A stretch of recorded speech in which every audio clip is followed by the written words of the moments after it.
Semis, 18-wheelers ignoring the signs. Just how many impacts can this viaduct take until there's a worst-case scenario? And could another hit cause a train derailment?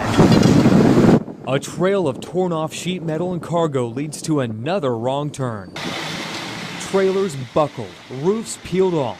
Snapshots of damage after Way3 documented truck drivers attempting to duck under an 11-foot clearance. Most answers we get is, I thought I could have made it. The Norfolk Southern Viaduct at 3rd and Eastern Parkway decapitates tall trucks in a violent can-opener type crash.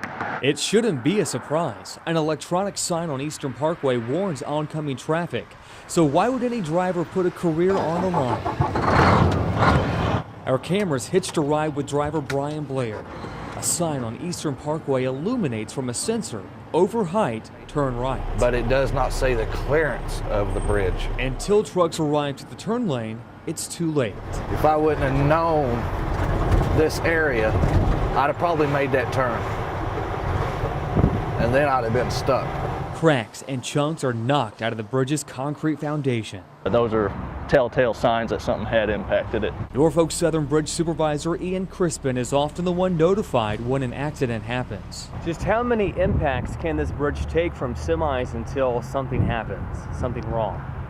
I'd have to say that's an undetermined answer, but this is a very stout, strong bridge. Even Crispin admits speed and a heavy load could knock what's called a through girder open deck bridge right off its bearings. For example, they are doing construction on campus here.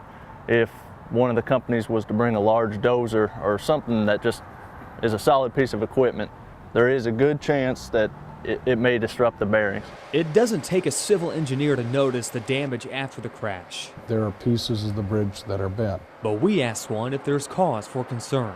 Sections of bridge that are in there are very stiff, very strong, so that the impacts that the cars and the trucks are hitting it with are relatively small compared to the strength that you have in the bridge. And a solution is far from excavating pavement to increase clearance. That whole area will flood out.